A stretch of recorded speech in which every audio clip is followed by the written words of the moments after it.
Bonjour tout le monde, vous écoutez la plateforme Citizen Lab Mauritanie. Aujourd'hui, nous avons l'immense plaisir de nous entretenir avec une des grandes voix du cinéma africain, à savoir Apolline Traoré, réalisatrice burkinabé en séjour en Mauritanie dans le cadre justement de la promotion d'un film dénommé Sira qu'elle a réalisé où jouent des auteurs, où jouent des acteurs mauritaniens. Bonjour Apolline. Bonjour, merci de me recevoir. Vos premières impressions par rapport à ces séjours en Mauritanie? Écoute, déjà, ça me fait chaud au cœur parce que la dernière fois qu'on était là, ça fait bientôt 2 ans. 2 ans qu'on était là pour tourner le film. Et donc, c'est avec un grand plaisir et beaucoup d'émotion qu'on revient aujourd'hui pour dire déjà merci à la population mauritanienne, merci au gouvernement mauritanien parce qu'ils nous ont été d'un soutien incroyable. Et donc, on a hâte de montrer le film à la population, non seulement à Nouakchott, mais aussi à Tar, où tout le film a été tourné. Voilà, donc en attendant d'y revenir longuement par rapport à ces films, parlez-nous un peu de vous. Vous êtes une des réalisatrices africaines qui a été primée à plusieurs fois et avec un cinéma aussi engagé. Comment vous êtes-vous l'idée ou l'inspiration de tout en faire, d'exprimer de l'engagement à travers le cinéma? Oui, c'est vrai que tous mes films sont très engagés et surtout, ils sont engagés au niveau de la voix de la femme, au niveau de l'importance de la femme, au niveau de la place de la femme dans notre société. Je suis rentrée dans le cinéma depuis très petite, hein. J'ai toujours voulu faire ça, j'ai toujours voulu raconter mes histoires. Je pense que ma plus grande influence, c'est ma mère. Ma mère a été une femme extrêmement forte, extrêmement engagée dans ce qu'elle faisait. Dans son quotidien, bien qu'elle était femme de diplomate, ça ne l'a pas empêchée de toujours travailler, faire quelque chose à côté. Et voilà, donc j'avais tellement d'histoires et je voulais tellement parler de la force et même des faiblesses de la femme. Et je pense que le cinéma, à travers le cinéma est un médium très, très, très, très puissant parce que je pense que les images sont plus fortes que les mots. Et donc, voilà, à travers ce média-là, et c'est quelque chose que j'aime beaucoup, j'arrive en tout cas à exprimer mon ressenti par rapport à notre société d'aujourd'hui. Vous avez 5 réalisations de long métrage à votre actif, dont Sira. Est-ce que ça a été facile en tant que femme d'avoir un tel parcours? Non, c'est pas facile en tant que femme d'être dans ce milieu. Et de toute façon, c'est pas facile dans tous les métiers, hein, quand on est femme. Mais vous savez, je pense que la passion et la persévérance sont les clés d'une réussite. Et en tant que femme, il faut justement se positionner d'une certaine manière pour qu'on vous donne le respect. Parce que quel que soit votre talent, quel que soit votre engagement, tant qu'on ne vous respecte pas, ça ne marchera pas. Donc la première démarche à faire, c'est que faut taper sur la table pour qu'on vous respecte et que vous dites que vous êtes capable de faire ce qu'on fait. Donc oui, il y a eu des moments extrêmement difficiles, surtout quand j'étais jeune, justement, parce qu'après, non seulement je suis une femme, mais je suis une jeune fille qui rentre dans le métier. On vous prend pas au sérieux, on pense que vous n'êtes pas capable, mais au fil du temps, j'ai pu imposer ma vision des choses, j'ai pu imposer les choses que j'ai envie de faire et que je pouvais le faire. Et petit à petit, j'ai pu acquérir ce respect dans ce milieu. Voilà. Et à travers ça, vous avez tourné votre caméra sur la Mauritanie il y a de cela 2 ans pour tourner un film dénommé Sira qui parle de sécurité, de lutte contre le terrorisme. Parlez-nous un peu de l'inspiration qui vous a animé autour de ces films.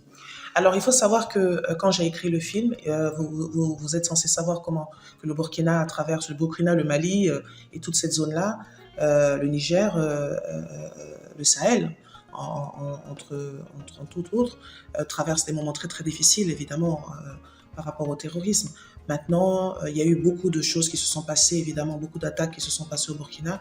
Et en tant qu'artiste, je ne pouvais pas rester indifférente. Et je me suis dit, c'est à travers mon cinéma que je devrais aussi parler.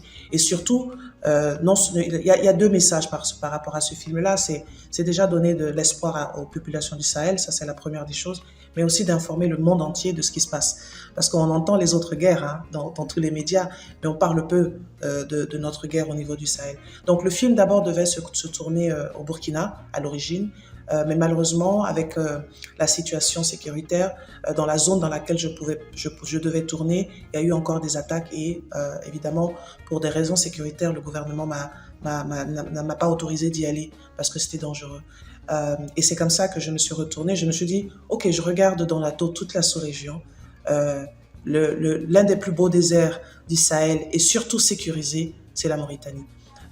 Donc j'ai contacté les autorités mauritaniennes et nous sommes venus, nous avons fait un repérage et j'ai été éblouie par la beauté du paysage et j'ai eu beaucoup de chance parce que quand j'ai rencontré les autorités, ils étaient prêts à m'accompagner et ils m'ont accompagné et ils ont été là tout le long du film avec toute la logistique qu'on peut imaginer et ça a été vraiment une belle aubaine d'arriver en Mauritanie et de pouvoir faire ce film à côté des Mauritaniens. Et la participation des acteurs mauritaniens aussi, quel souvenir gardez-vous aussi de ça? Oui, c'est sûr qu'il y a beaucoup de Mauritaniens qui jouent dans le film. C'est vrai que au début, ils ne comprenaient pas trop ma rigueur. On ne comprenait pas un peu trop ma rigueur parce que nous, quand on commence à tourner, on est à 5 heures du matin, on est debout et on est là jusqu'à 18 heures. Le soleil, vous savez, à l'époque, quand on est venu, on a tourné dans la période de juillet, il faisait extrêmement chaud dans l'Adrar. Et nous, même à midi, on tourne. Hein, et je sais que... Et c'est du sérieux. C'est du sérieux. Et on voyait nos amis mauritaniens qui disaient non, il fait trop chaud, il faut qu'on arrête. Mais on dit malheureusement, le cinéma, on peut pas arrêter. Ouais. Mais voilà, mais c'était vraiment une belle expérience parce que ils nous ont appris la culture, ils nous ont appris aussi de temporiser. Vous savez, après nous, on est là, il faut y aller. Mais dans certaines situations, il faut s'adapter au rythme. Et puis voilà, parce que on pensait aussi que cette chaleur était comme notre chaleur au Burkina. Donc, on continuait. Et après, quand on a commencé à tomber comme des mouches, ils nous ont dit, ben voilà, on vous dit de faire doucement. Il faut ralentir. Donc, c'était vraiment une belle expérience et de connaître la culture mauritanienne. Et voilà, c'était vraiment extraordinaire. Votre séjour justement sera marqué par du masterclass avec des jeunes auteurs mauritaniens, mais aussi la projection du film demain vendredi soir. Quelles sont vos appréhensions par rapport à cet événement? Écoutez, finalement, la masterclass sera samedi parce que vendredi est férié, comme ça il y a eu le décret gouvernemental, donc tout va se passer samedi. Donc déjà la masterclass pour moi c'est quelque chose que j'adore parce que j'arrive à partager mon expérience aussi et à booster un moment de transmission. Voilà, un moment de transmission et surtout à booster parce que je dis ça tout le temps. Vous savez quand on est jeune et qu'on rentre dans ce métier, il y en a beaucoup qui sont un peu perdus parce qu'on sait pas vraiment où aller et quand on n'a pas de mentor, c'est très très difficile. Donc voilà, ces moments de partage, ce moment de transmission, ce moment de boost sont très importants pour moi pour leur dire oui, c'est difficile, c'est toujours difficile au début ce métier tout le temps mais il faut vraiment y croire et puis ne pas laisser qui que ce soit descendre ses rêves.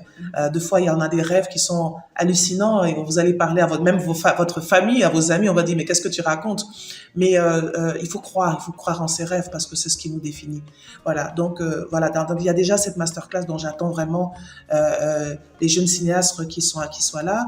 Et puis après, évidemment, je vais présenter le film dans la soirée à 18h. Et après le film, on aura un débat où on pourra discuter justement de tout ce qui s'est passé pendant ce tournage et puis aussi les questions qu'il pourra avoir par rapport au film. Peut-être un dernier mot sur les perspectives du cinéma africain aujourd'hui, comment vous voyez? Écoutez, moi je pense que nous sommes sur une très très bonne voie. On a eu, il y a quelques années, nos dévanciers étaient très forts, ils nous ont montré la route. À un moment, le cinéma africain avait un peu basculé, mais je pense qu'aujourd'hui, la nouvelle génération est en train de montrer des choses extraordinaires. Et surtout, il faut qu'on sache et on dise à toute la population africaine qu'il faut savoir que notre cinéma est le plus jeune cinéma du monde et nos histoires sont très fraîches. Et donc l'Occident manque aujourd'hui d'histoire et la source de l'histoire aujourd'hui du cinéma se trouve en Afrique. L'inspiration se trouve ici. Mais donc il faut que nous soyons forts, il faut que nous éduquons, nous formons pour qu'on ne continue pas justement à avoir que l'Occident vienne faire nos films à nos places. parce que nous sommes capables de faire nos films, nous sommes plus aptes de raconter nos histoires de la manière dont nous devons les raconter. Bon, la seule chose qui nous manque, évidemment, c'est l'argent et puis peut-être la compétence, mais il faut qu'on préserve notre culture, il faut qu'on préserve la manière dont on veut représenter nous les Africains au monde entier, et c'est nous et nous-mêmes qui devrons le faire. Merci Apolline, c'est sur ces mots d'espoir que s'achève justement l'entretien de Citizen Lab Mauritanie avec vous. Je rappelle que vous êtes réalisatrice burkinabé, plutôt africaine, Oui. voilà, qui séjourne actuellement en Mauritanie dans le cadre de la promotion de son film Sira, qui parle de sécurité, d'enjeux de lutte contre le terrorisme et surtout aussi de bravoure des femmes africaines et du Sahel pour faire face, voilà, aux défis du quotidien. Un film où des acteurs mauritaniens ont eu à jouer. Donc, ça a été un plaisir de vous accueillir ce matin. Merci beaucoup à vous. Merci.